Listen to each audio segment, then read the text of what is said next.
You've been told consciousness comes from the brain, but what if that's completely backwards? Rupert Spira points out something radical. Every experience, the body, the world, your thoughts, appears in consciousness. And the one thing you've never experienced outside of is awareness itself. The known cannot give rise to the knower. This echoes Advaita Vedanta and even quantum physics. The observer is constant, while the observed is always changing. So let's explore why consciousness isn't produced, but is the very ground of your experience. To speak the truth about the nature of consciousness, experience, or reality, we would have to remain silent. And that is why it is said that the highest teaching is silence.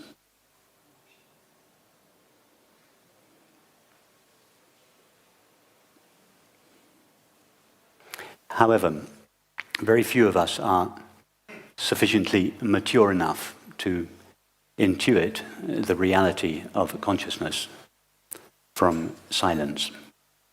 And therefore the spiritual traditions have elaborated various paths, various skillful means to tailor to various levels of our understanding. So it is in that spirit that I speak of the nature of consciousness.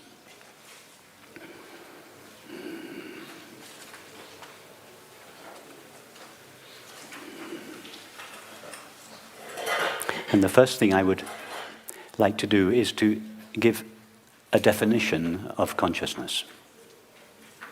Of course, consciousness cannot really be defined. But this would be a good provisional definition of consciousness. Consciousness is that in which all experience appears. It is that with which all experience is known. And it is that out of which all experience is made.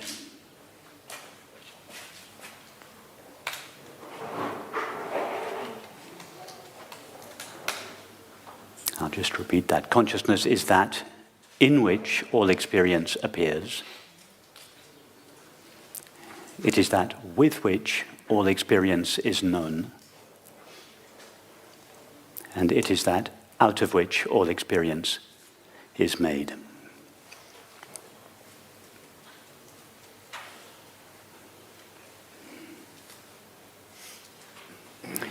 What do I mean by experience in this context?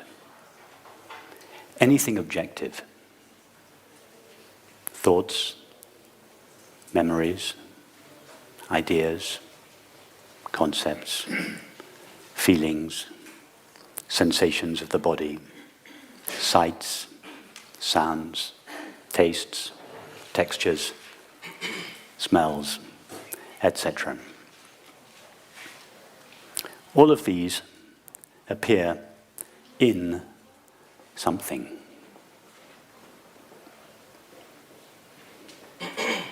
That something is what we call consciousness or awareness. The common name for it is I, or myself. The religious name for it is God's infinite being. But all these refer to that in which experience appears, with which it is known, and ultimately out of which it is made. Now, even from a conventional point of view, our thoughts and feelings appear within ourself.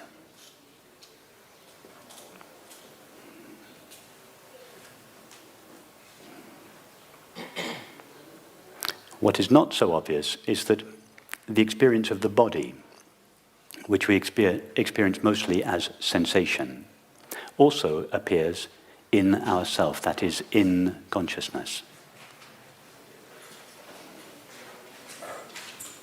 And what is even less clear is that our perceptions, for instance, sounds and sights, also appear in the same consciousness or the same field in which our thoughts, feelings, and sensations appear in.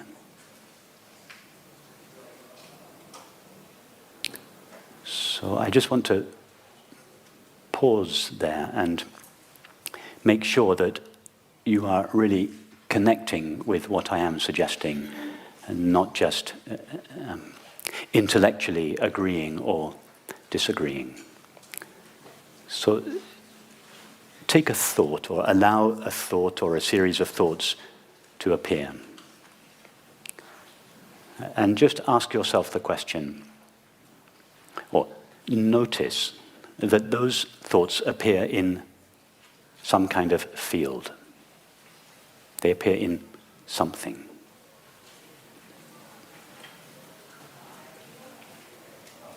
Let us say they appear in a space. Consciousness is not, in fact, a space. It is space-like, but it, in fact, has no dimensions. But let us provisionally, to begin with, give consciousness a space-like or field-like quality, and see that whatever thoughts are appearing in this space-like, aware field. And now, maybe we should close our eyes just for a few minutes to do this. Establish again that your thoughts appear in a aware, space-like field. And now listen to whatever sounds are present. Suddenly everything goes strangely silent. Listen to the sounds of people talking or whatever sounds are present.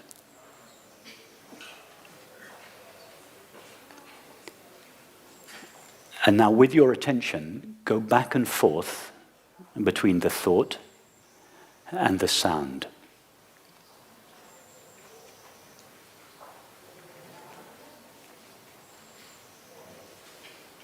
Ask yourself the question, does my attention ever leave the field of awareness?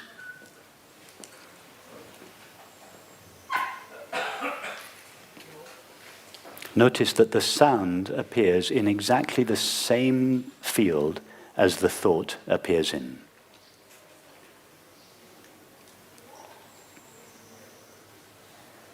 Conventional thinking would have us believe that the thought appears inside what I am, and that the sound appears outside what I am. But if we look for the line that divides the two in our actual experience, it is never found. The line is on the map, but never in the territory. The line is in belief, but never in experience.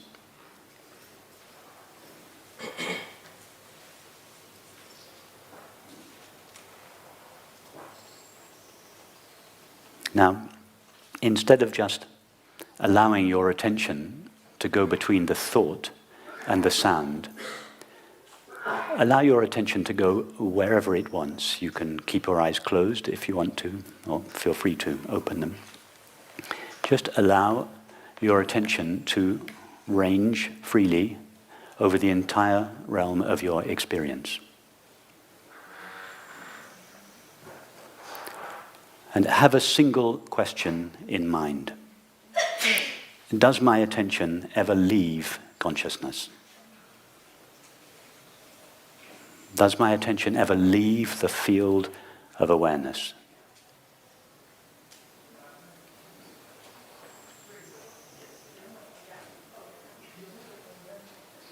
In fact, you could play devil's advocate with yourself. Try to leave the field of awareness. Try to come in contact with or attend to something that appears just outside consciousness.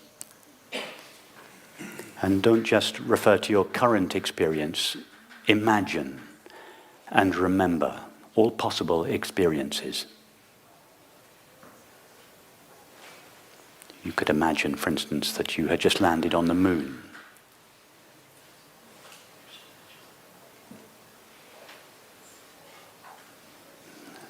A completely new set of perceptions appear to you. Do those perceptions appear in consciousness or outside consciousness?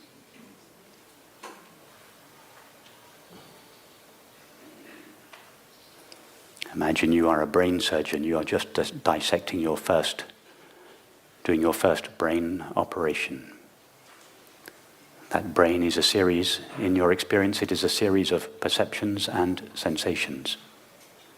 Do any of those perceptions or sensations appear outside consciousness?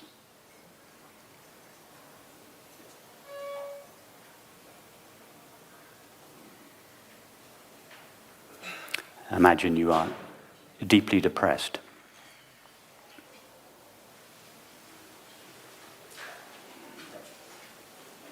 Does that experience appear outside consciousness? Does your attention have to venture to a place outside consciousness in order to come in contact with or know the feeling?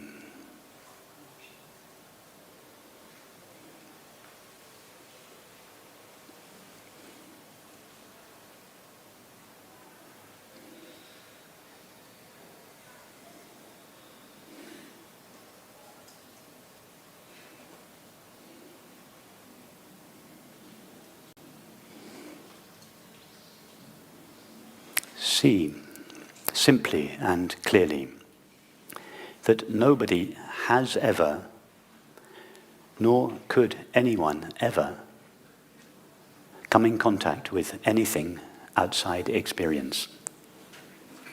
Outside awareness or consciousness.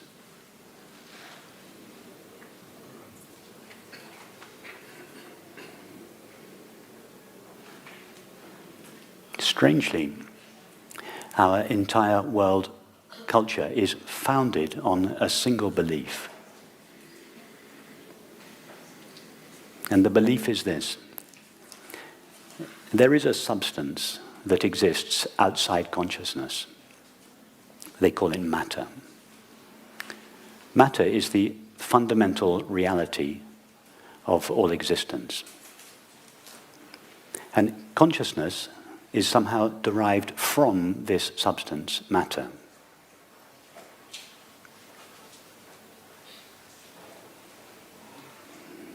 Whether we realize it or not, almost all our thoughts, feelings, activities, and relationships are founded upon this primary assumption.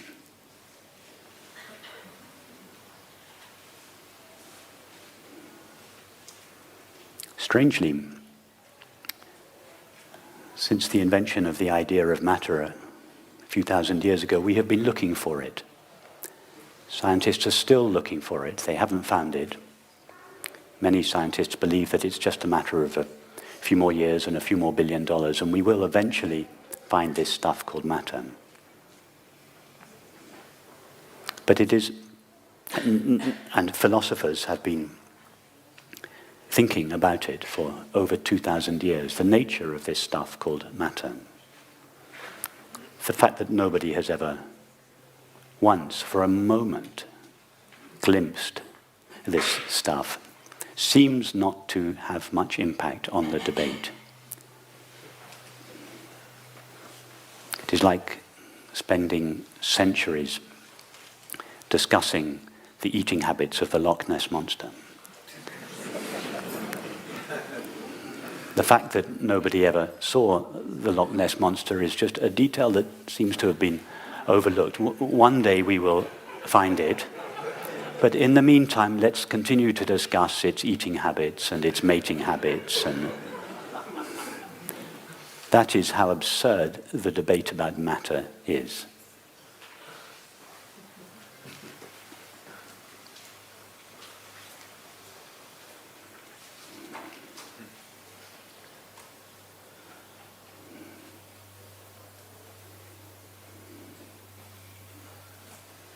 This second most important unanswered question that Peter mentioned last night. What is the hard problem of consciousness? The question as to how can consciousness be derived from matter it's a pseudo question. It's a non-existent question. Did anybody else notice the contradiction in those two questions? The first question, what is the nature of the universe? The second question, how is consciousness derived from matter? Is the contradiction in those two questions not staring us in the face? In the first question, the first most important unanswered question, what is the nature of the universe?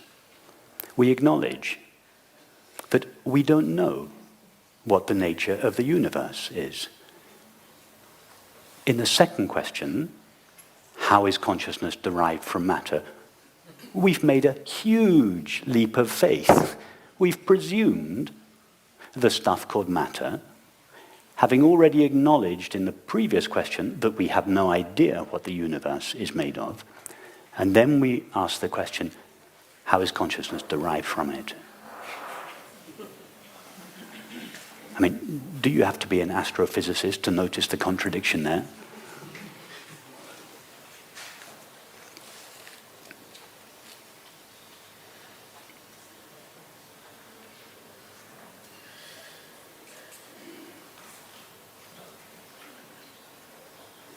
Even the first question, in the first question, there is a subtle presumption, which turns out in the end to be a belief. In fact, it is a religion. It is the religion of materialism. In the first question is, what is the universe made of? Nobody has ever found the universe. Has anybody here ever had an experience of the universe as it is conceived to be?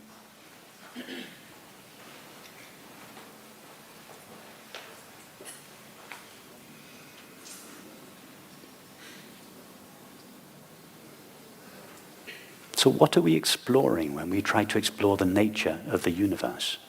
We're trying to explore something which we don't experience. All we know of a universe is a series of fleeting perceptions.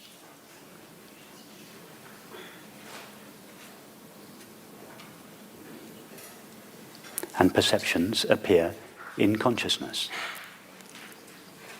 Therefore, until we know the nature of the consciousness in which our perceptions appear, it is not possible to know anything that is true about the perceptions themselves.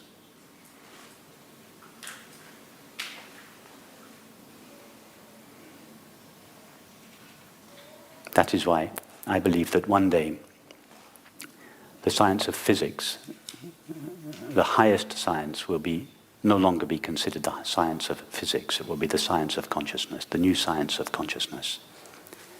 Because until we know the nature of consciousness, it is not possible to know the nature of anything that appears within it.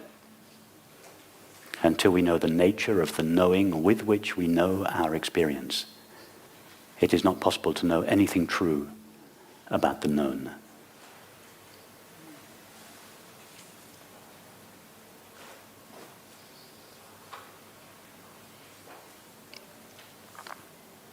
So we might ask, why is consciousness a more legitimate field of study than the universe? Is there anybody here who is not aware at the moment? Okay, that's the answer. When I asked you, has anybody here ever experienced the universe as it is conceived, I thought not a single person put their hand up. In other words, we never experience the universe that we are studying. But when I asked the question, is anybody here not aware? Nobody put their hand up. In other words, everyone is aware. Awareness is our experience. And therefore awareness is a legitimate field of study. Why? Simply because it is experienced. Everybody here is knowing or aware of their experience. What is the nature of that knowing? That is the interesting question.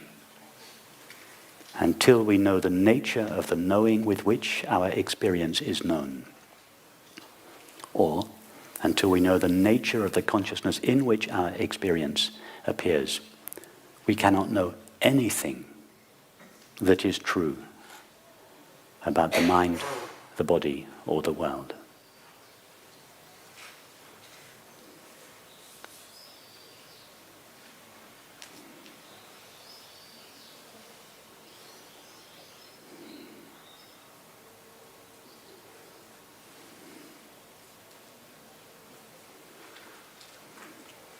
So, how are we going to find out about the nature of consciousness or awareness?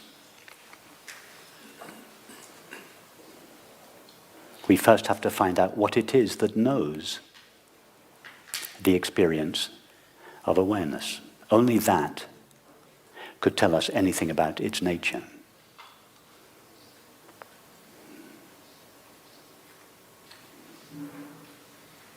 If I were to ask each of you now the question, are you aware?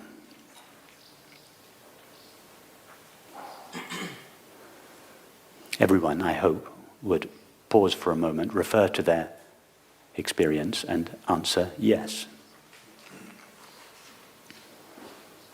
What happens in that pause? Ask yourself the question again. Am I aware?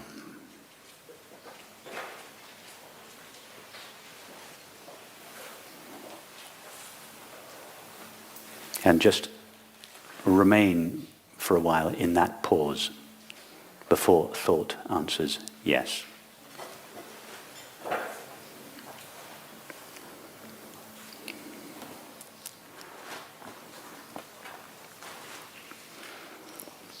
That pause is a gap between two thoughts. The first thought, am I aware? And the second thought, yes.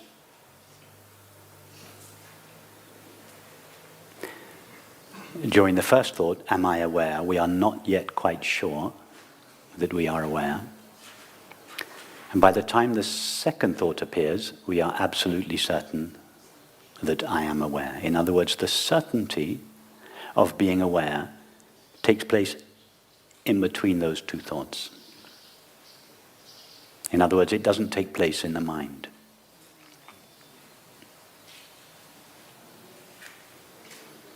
When we hear the question, am I aware? Awareness directs itself towards the question. At the end of the question, there is a pause in which awareness has nowhere to direct itself, and as a result it collapses for a moment, it sinks back for a moment into its self, into its source. And then it rises again in the form of the answer, yes. In other words, in this pause, awareness tastes itself momentarily. In the pause between the question, am I aware? And the answer, yes, we become aware that we are aware. Not only am I aware, but I am aware that I am aware.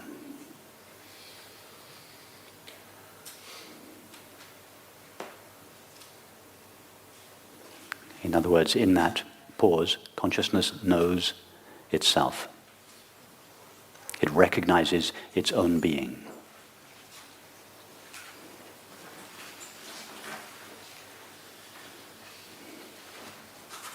It is consciousness itself that knows that it is conscious. It is awareness itself that recognizes its own being. In other words, only awareness can know anything about awareness. The finite mind, that is thought and perception, can tell us nothing about awareness. It is an expression of awareness. It is made of awareness. But it cannot know anything about awareness, because the finite mind can only know something objective. It's very easy to test that out in your experience. Try now to think of something that has no objective qualities.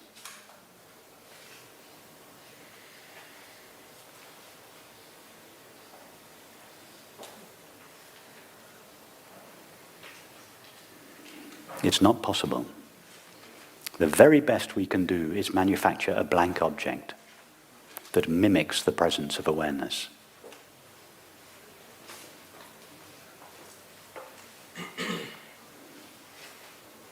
Although thought is made only of consciousness, it cannot know the stuff it is made of. Just like the character in the movie is made of the screen, but cannot know the screen.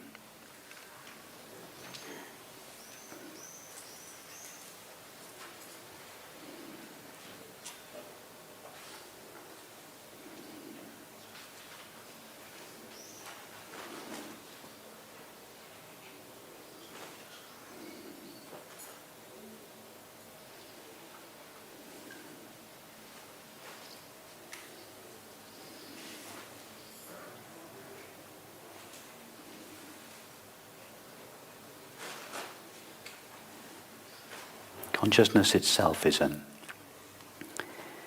an aware field. We're adding, by saying it's a field, we're adding a space-like quality to consciousness. Consciousness is not, in fact, a field. It has no dimensions at all. We could say it is more like a presence.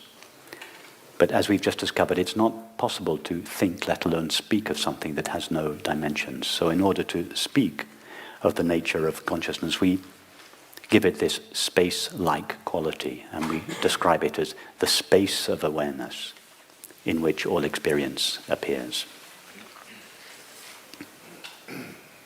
Or the screen of awareness on which all experience appears.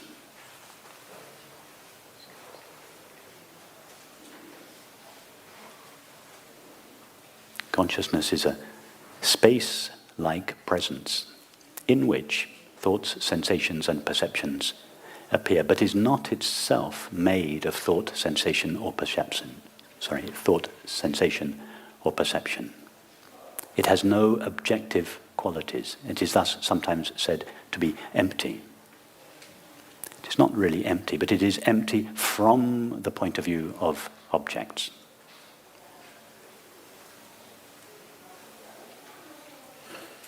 It is empty of all objective content or quality.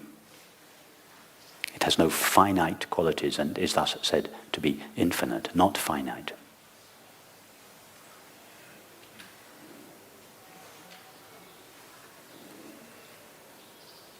Being infinite, empty, not finite, there is nothing in it which can divide it.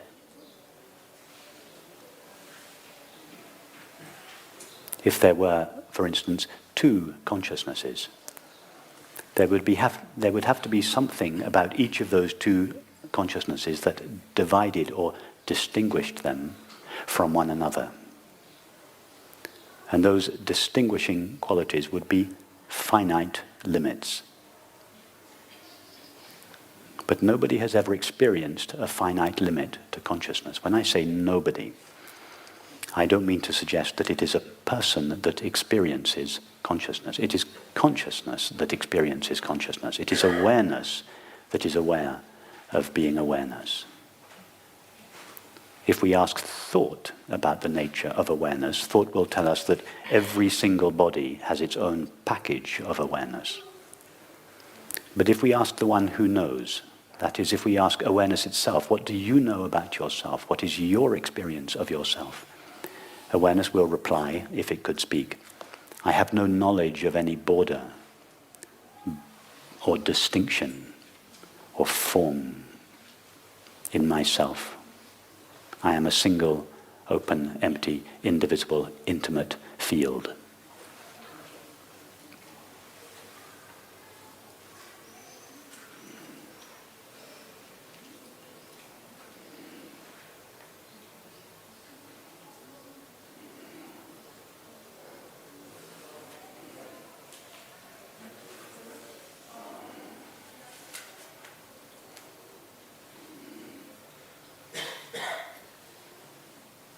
That means that the knowing, or the consciousness with which each of us is knowing our experience, is the same consciousness. It means that consciousness can never be divided into parts, or objects, or selves.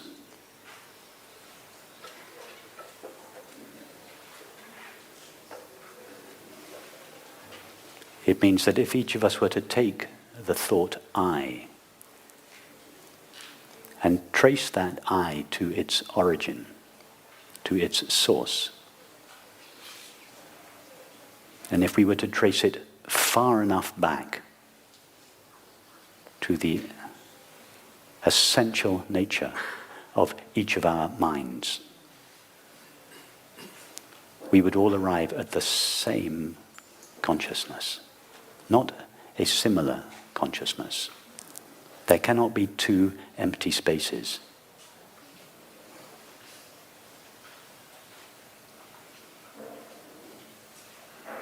The knowing with which each of us knows our experience is the same knowing.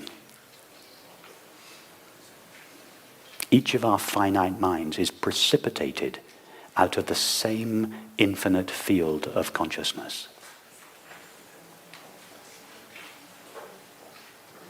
Each of our finite minds is a modulation of the same infinite space-like field of consciousness.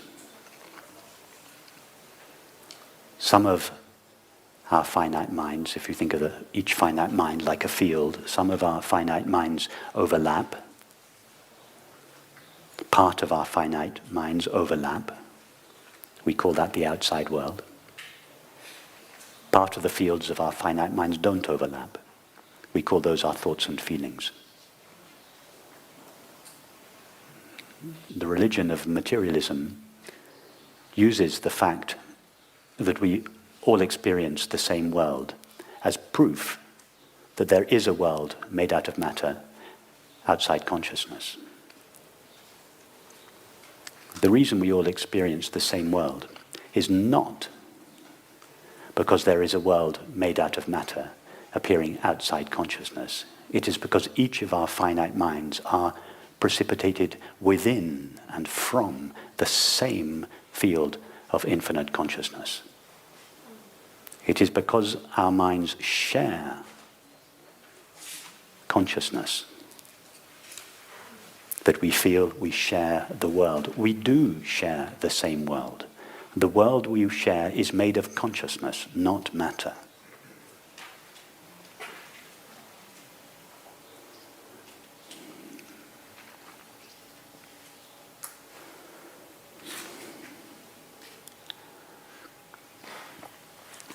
So, the really interesting question, which I believe will sooner or later replace the top two questions, what is the nature of the universe and how is consciousness derived from matter? The really interesting question is, how is the appearance of matter derived from consciousness? In other words, we will start with consciousness. Why? Because consciousness is our primary experience. That's the obvious place to start.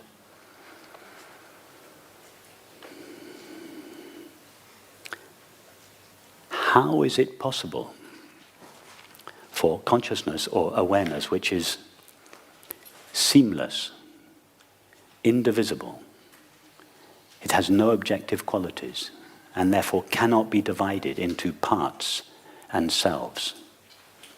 How can it appear as a multiplicity and diversity of objects and selves? That is the really interesting question. All that is being experienced at the moment is consciousness. Can anyone in this room at this moment find anything other than the knowing of their experience?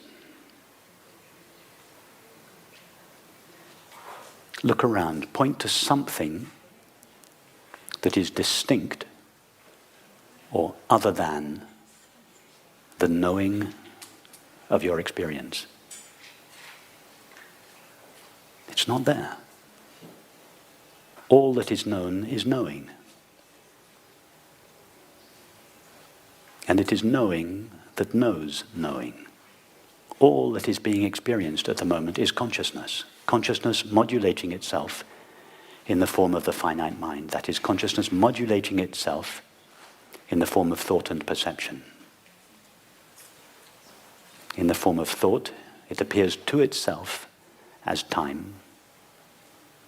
In the form of perception, it appears to itself as space. In other words, time and space are consciousness modulated through thought and perception.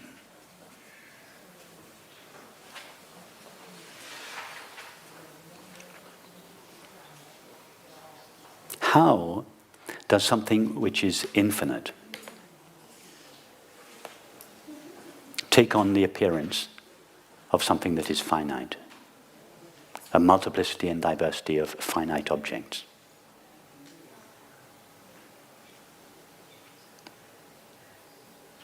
How does consciousness appear to itself as a multiplicity and diversity of selves and objects?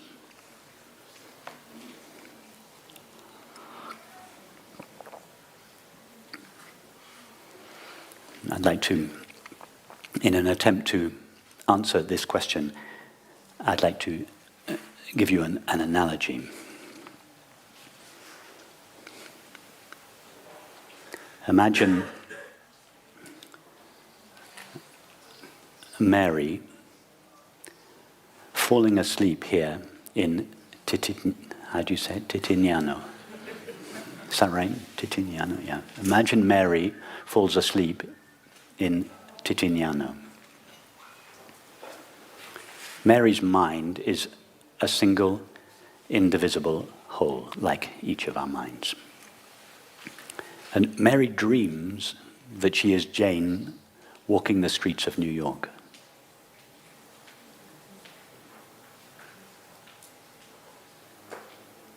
So Mary's mind has fallen asleep to its own infinite, indivisible nature. And it has imagined instead that it is assumed the limited form of Jane's mind. Jane is walking the streets of New York, seeing people, cars, buildings, which from Jane's point of view all seem to be outside her mind. When Jane closes her eyes, the streets of New York disappear. And therefore, she legitimately concludes that whatever it is that is seeing the streets of New York lives just behind her eyes.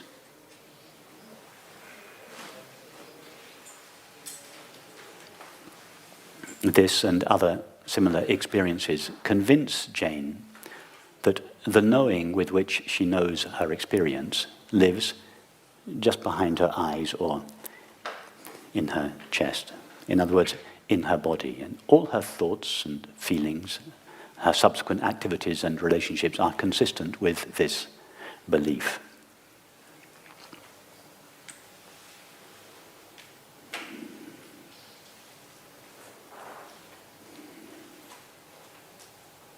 One day, Jane goes to a cafe, and sitting on the table next to her is a very handsome man called David. David and Jane notice each other. They start having conversation together. And Jane feels this mysterious attraction to him. Of course, David and Jane, the cafe, the streets of New York, are all appearances in Mary's mind. Mary's mind itself has not been divided into a multiplicity and diversity of objects and selves. It is still the same seamless, indivisible whole that it always is. And yet it has taken on the appearance of Jane and David. Mary could have dreamt that she was David on the streets of New York, in which case she would have seemed to see her experience through the eyes of David's mind. So when Jane feels this mysterious attraction towards David, and they begin dating, Jane has a strange feeling that if she were somehow to get closer to David, the pain that she feels, the wound that she feels in her heart, that she has been trying to escape from all her life, would be somehow alleviated. She feels that somehow to merge with David would give her relief from the pain from which she had been running all her life. Well, eventually she and David do get together, and indeed, when they merge in friendship and sexual intimacy, she does indeed feel temporary relief from the pain of her longing. So, what is really happening?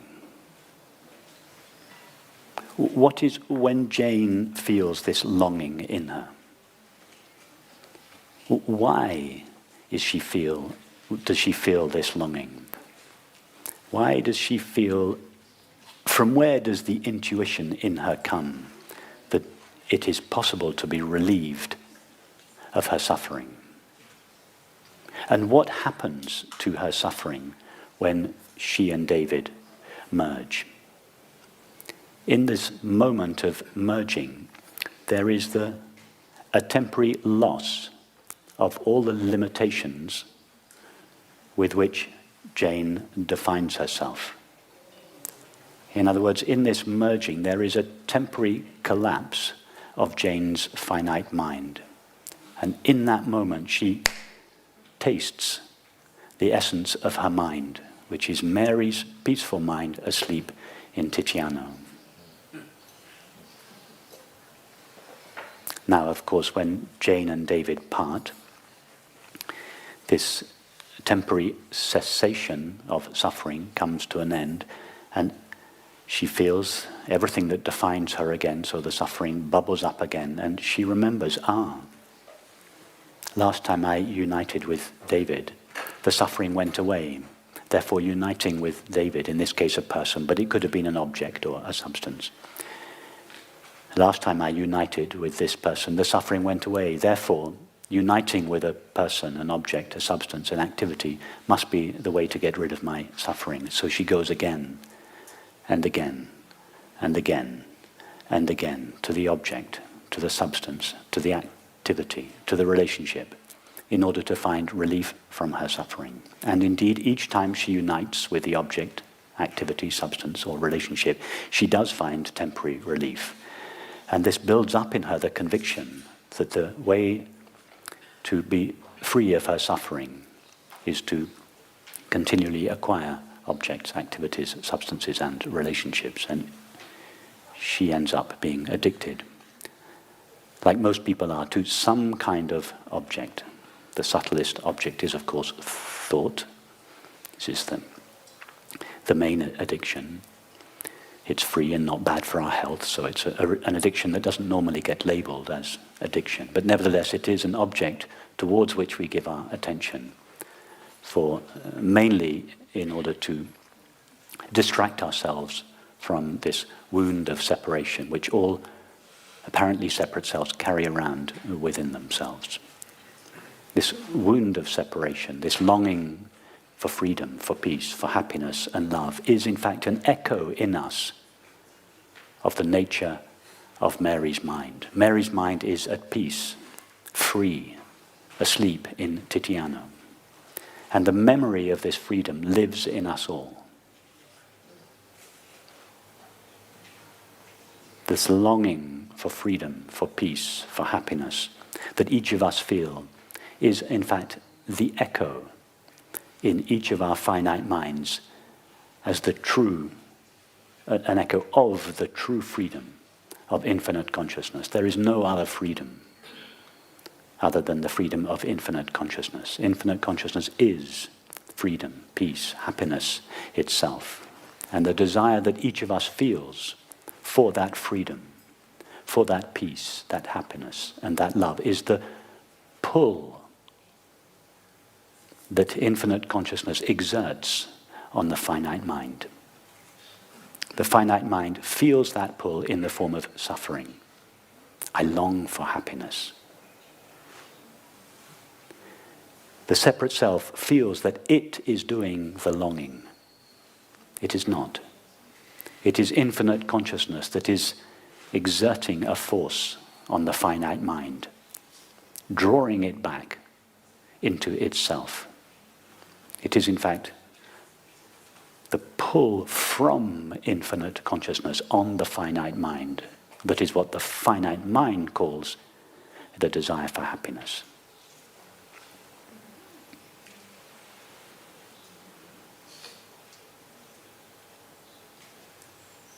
But in order to experience the streets of New York, Mary has had to fall asleep to her own nature.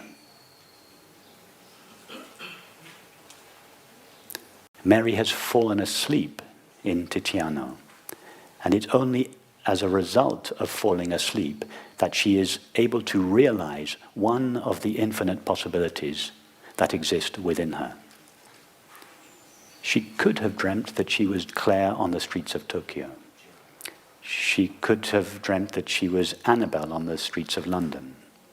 All these possibilities, an infinite number of possibilities, exist in Mary's mind. She chose one of those possibilities, to be Jane on the streets of New York. But in order to appear as Jane on the streets of New York, Mary had to fall asleep to the infinite nature of her own mind and to take on or to rise in the form of Jane's finite mind. It is only from the limited point of view of Jane's finite mind that Mary was able to experience the streets of New York. In other words, to bring manifestation into apparent existence, consciousness needs to fall asleep to its own infinite nature. Because it is not possible for something that is infinite to know something that is finite. There is no room in the infinite for the finite. So in order to bring manifestation into apparent existence, manifestation means form. Form means limit. In order to experience something limited, such as a universe, consciousness must overlook the knowing of its own being. It must fall asleep to itself and freely assume the form of the finite mind. In other words, when consciousness brings manifestation into existence, it comes at a price. It overlooks the knowing of its own being. It gives birth to the universe from within itself, and then it finds itself located as a self in that universe. Having done so, it has had to forget its innate nature of peace and freedom. And that is why the self in the world longs for one thing alone: peace and freedom. The only thing the separate self is really engaged in is the discovery of peace and freedom and happiness. It first tries to do this by uniting with objects, substances, states, and relationships. But at some point, it gets to the end of that adventure. It realizes that it can never be fully satisfied by objective experience. And that is when the real journey back home begins. When Jane on the streets of New York asks herself, what is the nature of my mind? And Jane notices that nothing in life really satisfy her. She has numerous relationships. She tries all the substances. They all give her temporary relief, but none of them give her the lasting happiness she truly desires. At one point, she begins to explore the only direction left, the nature of her own mind. And that exploration takes her mind on a journey backwards towards its source, the subject of experience, rather than outwards towards the object. And in this return journey, the mind is, in most cases, progressively divested of its limitations and at some point stands revealed as infinite consciousness. That is the experience of happiness. That is the experience of love. It cannot be experienced by the person because the person dissolves in that experience. The person that seeks happiness and love is like the moth that seeks the flame. The moth longs for the flame above all else, but it is the only thing the moth cannot experience. Or rather, to experience the flame means to be consumed in it, to die into it. That is the experience for which the moth longs. And the only experience for which the apparently separate self longs for is the experience of happiness or love. The experience of love is the dissolution of the limitations of the self. It is not an experience that the separate self can have. It is an experience in which the separate self dies.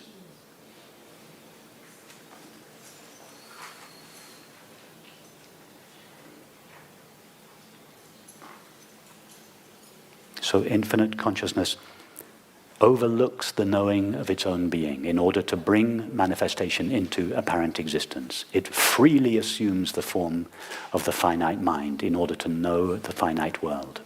That is why we always seem to know the world from the point of view of an inside self. Even in a dream, the world we experience in a dream is seen from the point of view of a self in the body. It is infinite consciousness itself that divides itself into two parts, mind on the inside and matter on the outside. But matter is only matter from the illusory point of view of the finite mind, from the self in the body. From the point of view of infinite consciousness, there is no such stuff called matter. There isn't even any stuff called the finite mind. There is only its own infinite, intimate, indivisible being, which never actually ceases to be itself. It never comes in contact with or knows anything other than itself.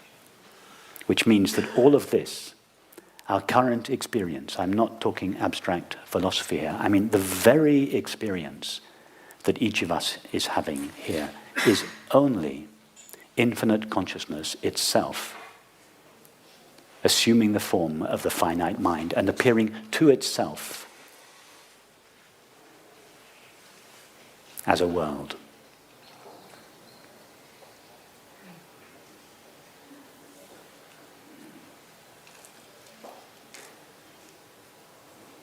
It means that what this experience is made of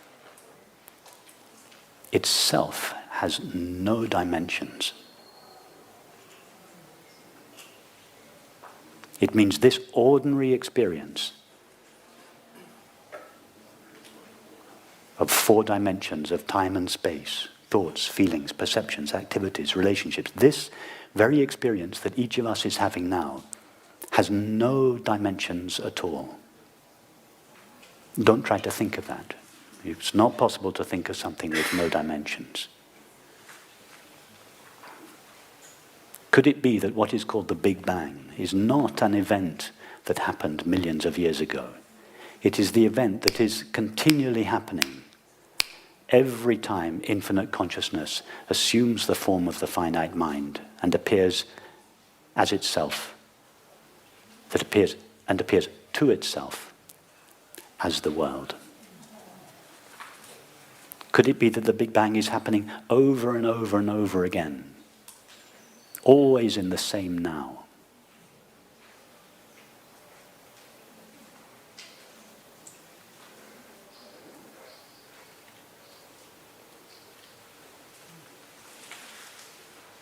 But that when consciousness does assume the form of the finite mind and appear to itself as the world, no real world made out of matter comes into existence. Existence comes from two Latin words, ex and sistere, meaning to stand out from. Nothing stands out from consciousness. Nobody has ever found a place outside consciousness. No thing comes into existence. Objects borrow their apparent existence from God's infinite being, the only being there is. Infinite consciousness, commonly called I. That means the very I that each of us is now feeling as myself, the I that I am. That I is infinite consciousness. It is the reality, the substance, the stuff out of which all experience is made.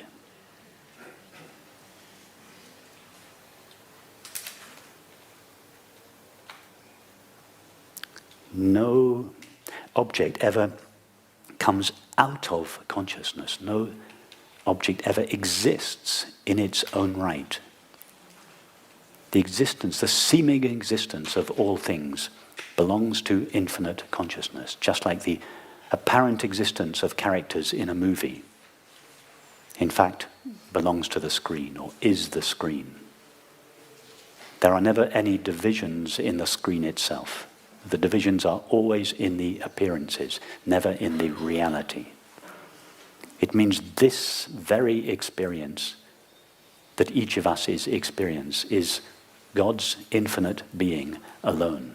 There is nothing else being experienced now other than infinite consciousness. And it is infinite consciousness itself that is refracting itself into a multiplicity of finite minds and appearing to itself as a multiplicity of finite worlds. But from consciousness's point of view, it is never experiencing anything other than its own intimate, infinite self.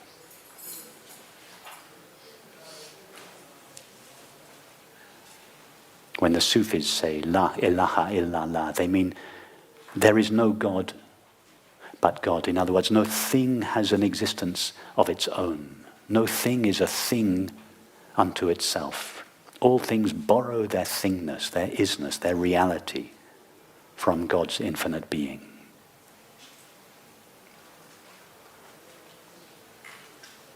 God's infinite being shines in each of our minds as the knowledge I am.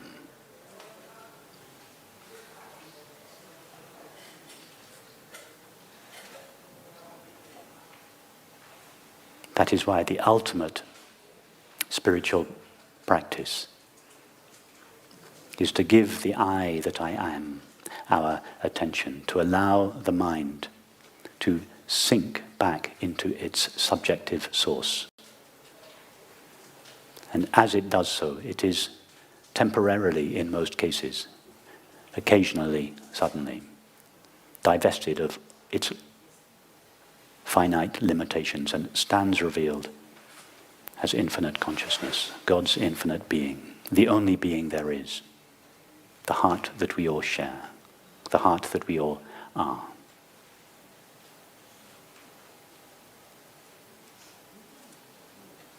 I would suggest that the experience of love is simply the knowledge of our shared being. When we love, we feel one with the other. Love is the experience of our shared being. And is there any experience that the separate self desires more than the experience of love?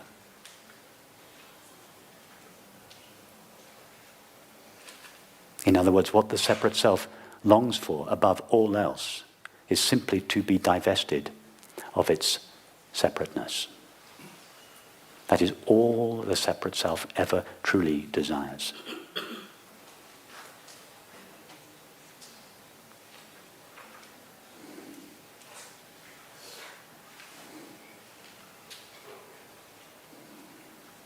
And all the separate self, and this is not quite true, but it's a concession to the separate self, all the separate self needs to do to find this love for which it longs is to ask itself, what is the nature of the knowing with which I know my experience?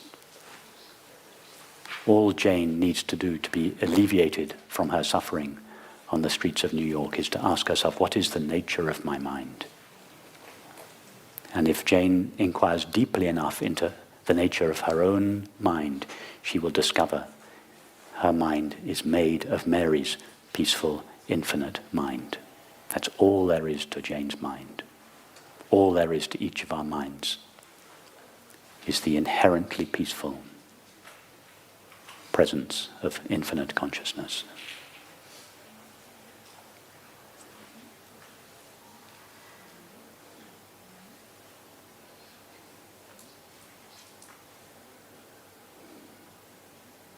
Love is a place.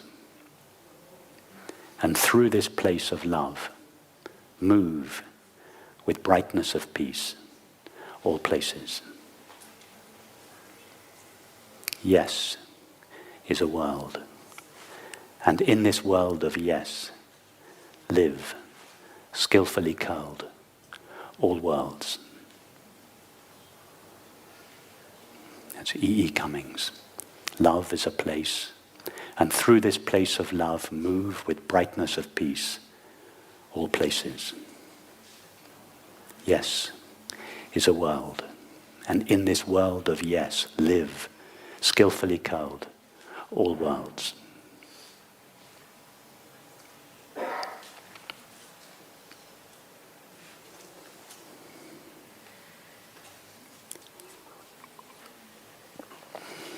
So we have a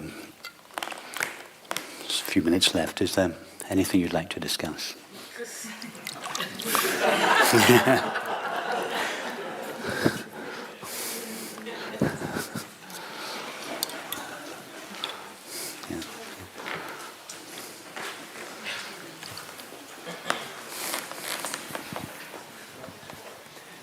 Thank you. You said that the only way for us to truly achieve that which we are so longing for and desiring is to experience that infinite consciousness, but that infinite consciousness can only be experienced with the dissolution of the self. Not the dissolution of itself, the dissolution of its apparent limitations. Consciousness cannot dissolve. What would it dissolve into? That's what I meant, sorry. We can't get further back in our experience than consciousness. Okay, but so did you mean like the dissolution of the physical self? What physical self are you referring to? Our experience, our presence that we are feeling here. The physical self is a series of sensations and perceptions, yes? Yes. How physical is a sensation? Sensations and perceptions are mind. Yeah, there's nothing physical there. Okay. Point to something physical now in your experience. But really what I was meant to ask was that would you say that there's a way to achieve this ultimate goal within our Yes. lives that we have here? Yes. As a concession to the separate self, or as an accession to the apparent reality of the separate self that each of us believes and, more importantly, feels ourself to be, I would say, yes, there is a way. The most efficient way and the most direct way is for the separate self to ask itself the question, what is the nature of myself? In other words, what is it that I call I? The separate self starts by noticing that the separate self spends its life saying, I am aware of thoughts, I am aware of feelings, I am aware of sensations, I am aware of perceptions. This experience of being aware pervades all experience. Could you have an experience without being aware? No. Being aware is the only element of experience that remains present throughout all experience. And we call it I. It is I that is aware of my thoughts. I am aware of my feelings. When I was a 5-year-old boy, I was aware of the sea and the sun and the sand. When I was a 10-year-old boy, I was aware of my school friends. Throughout life, this I am aware, I am aware, I am aware has remained present. Everything else has vanished. How long does a thought, sensation, or perception last? Not long. But the experience of being aware is the only element of experience that has remained consistently present. That's what we call I. I am aware. I am aware of thoughts, but I am not my thoughts. I am aware of my feelings and sensations, but I am not a feeling or a sensation. I am aware of perceptions, but I am not a perception. I am simply the experience of being aware, the non-objective experience of being aware.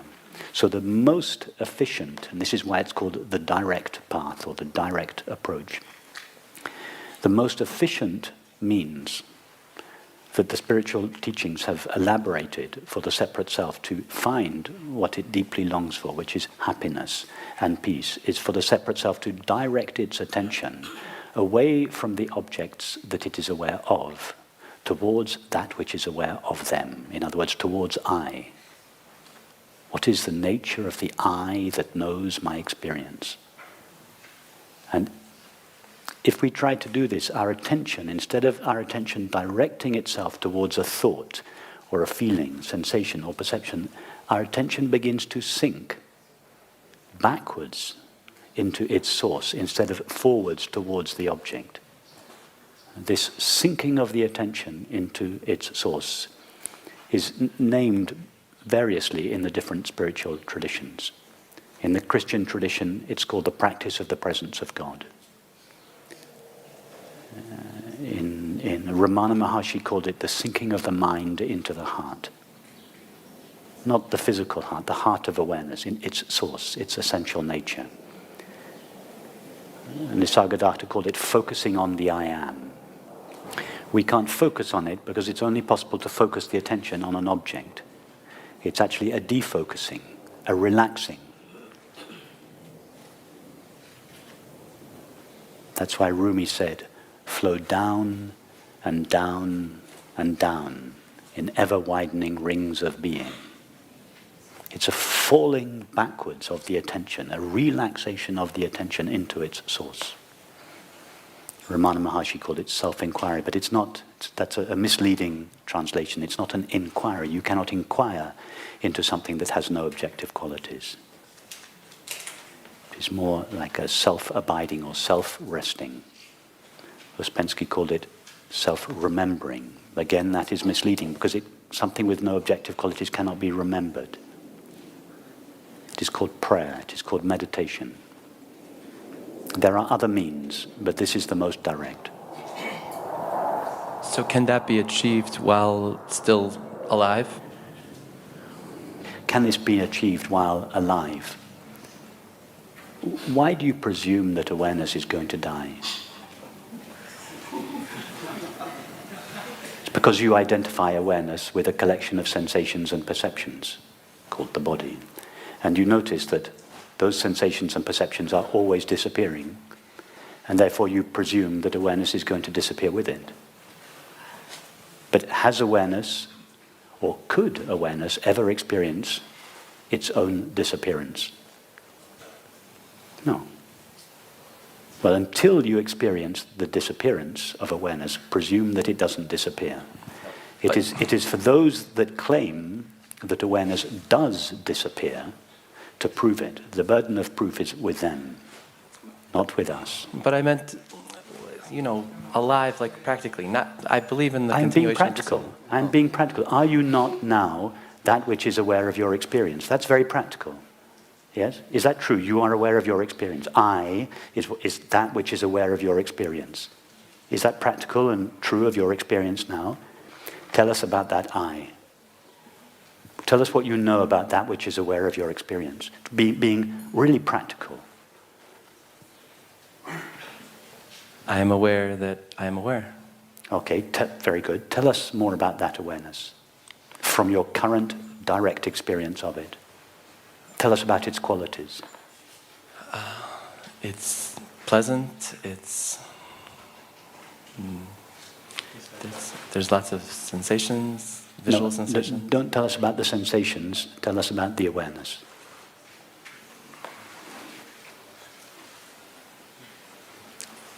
The only thing I think I could say is that it's present and Perfect. aware.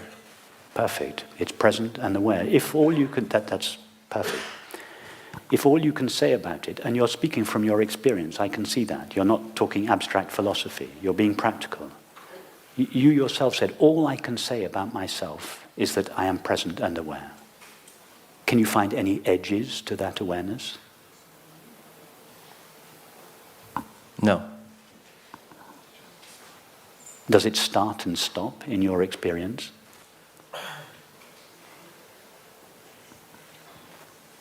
Only my conscious identity with it starts. No, and but I'm stops. not asking about that. I'm asking about awareness, what you call that which is aware and present. Does it ever stop being aware and present? Did it ever start being aware and present?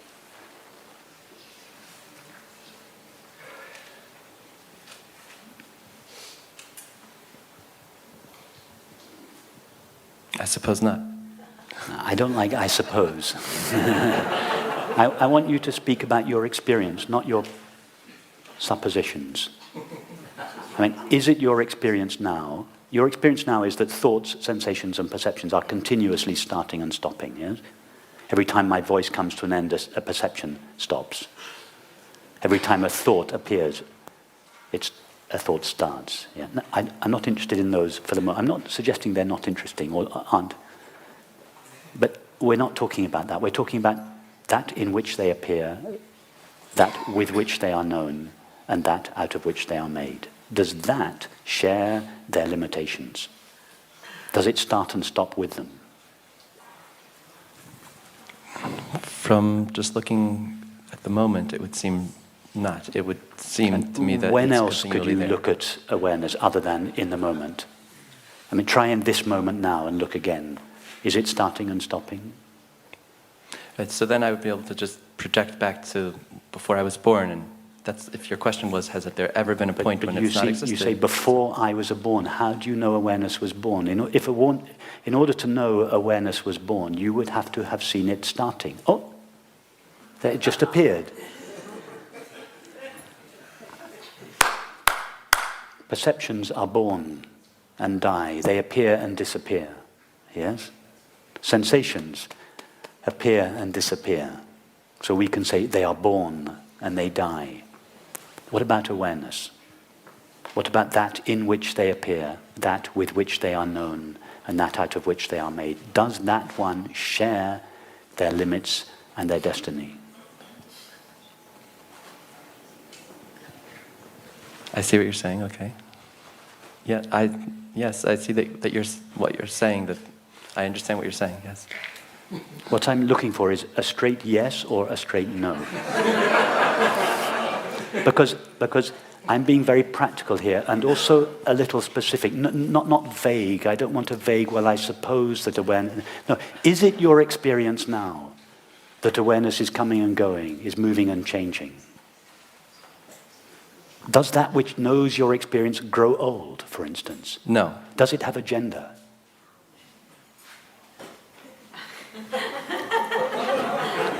Does it have a nationality? Is it located in space?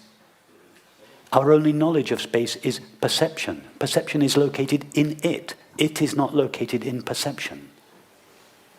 If we ask awareness, the reason you're having difficulty is because you're fluctuating between awareness and the mind.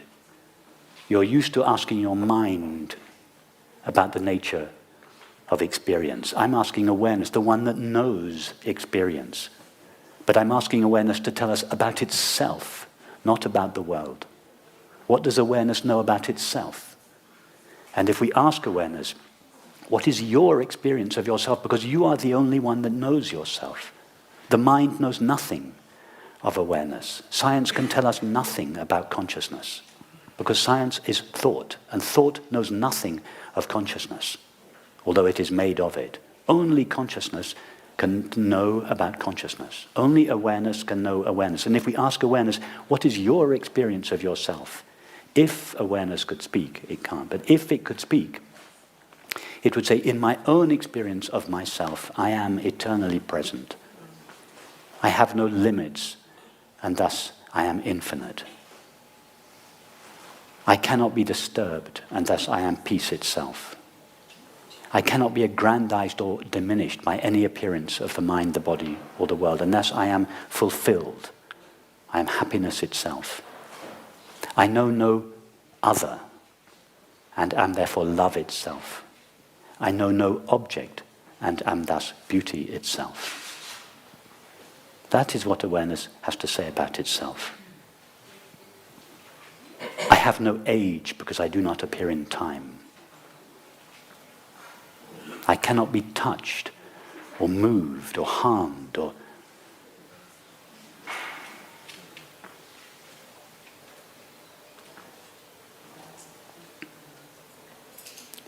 the poet Shelley, Percy Bysshe Shelley said, "Life, like a dome of many-coloured glass, stains the white radiance of eternity."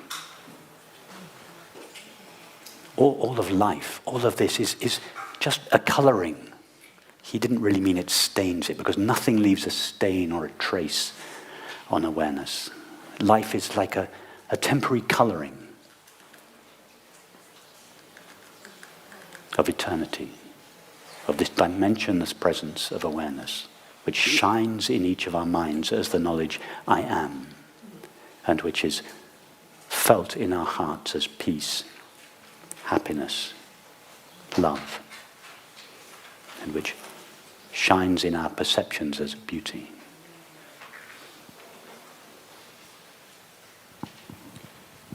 So, if I may just paraphrase, then the answer is that yes, we can experience this at any time, this ultimate happiness, Yes. by just accessing and Yes. that awareness. Yes. Yes, and that awareness is as close to us now as the screen is to the image. In other words, it's closer than close. There isn't even one thing called an image and another thing called a screen. Your entire experience now is made out of consciousness. It's closer than close. There is no you, there is no separate you present for consciousness to be close to or far from. You are the very consciousness for which you are in search. That the self that seeks consciousness is like a fish in the ocean in search of water. It is swimming in the stuff for which it is in search.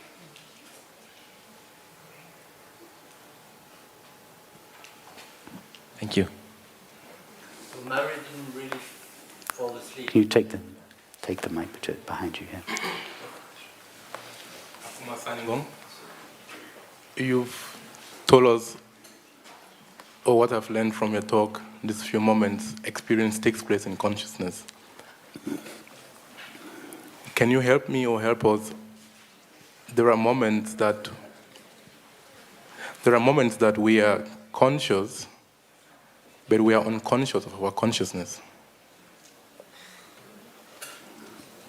It would be more accurate to say that awareness itself assumes the form of thoughts and perceptions with which, or as which, it seems to veil itself from itself. That is called Maya.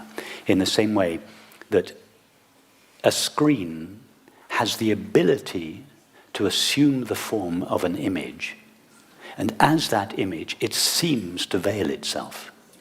However, it only veils itself, the image only veils the screen if we give it permission to do so. Two kids are watching television. Their mum comes in and asks one of them, "What are you seeing? What are you watching?" One of them says, "Match of the day." And she asks the other one, "What are you seeing?" He says, "A screen." They both see the same thing. But what appears to them in accordance with the way they see. If one of them believes he is seeing a football match, his experience will appear to him in conformity with that belief. In other words, experience will appear as a multiplicity and diversity of objects. The other one is having exactly the same experience, but sees its reality. So matter, what we call matter, is not an object that is seen. It is a way of seeing. And it is a way of seeing that is predicated on the belief, I, awareness, share the limits and the destiny of the body. The mixture of awareness plus the body makes what we call the separate self, or the ego. It is from the point of view of the inside self made of mind that there is an outside world made of matter. And this is why physicists struggle so much with this stuff called matter. They are convinced that there is stuff out there, dead inert stuff called matter. And they go on and on and on looking for this stuff. But the small print in the belief, there is a world out there made of matter, is there is a self in here made of mind. And that is why physicists struggle with this stuff called matter, because they are so invested in their own identities as a separate self made of mind living in the body. That is the real issue. The real issue is, am I a self in a body? Not, is there a world out there? But if we are so invested, so identified with ourself as a body, as a temporary finite mind living inside the body, then it will never be possible for us to know the nature of the world. Because matter is a way of seeing, not something that is seen.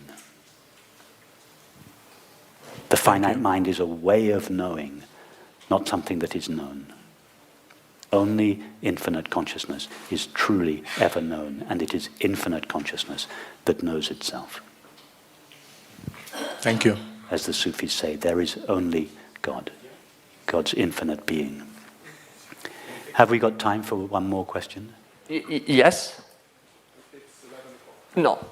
But I have a very good news related to this. I have a very good, guys, seriously, a very good news, which is bad news in a way, but good news in another.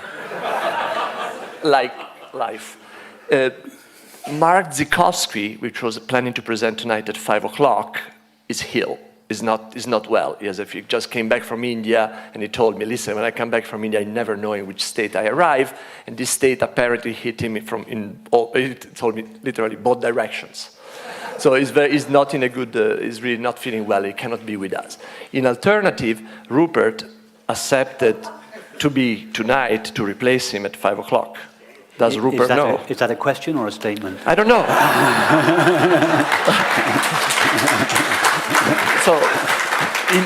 So that's the good news, is that all your question we'll have, instead of the extra 5 minutes scrambling me, we have an hour to scramble me tonight.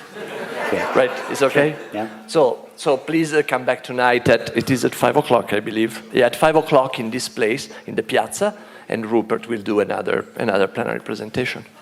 Okay? Fine. Yeah, sure. Great. Okay.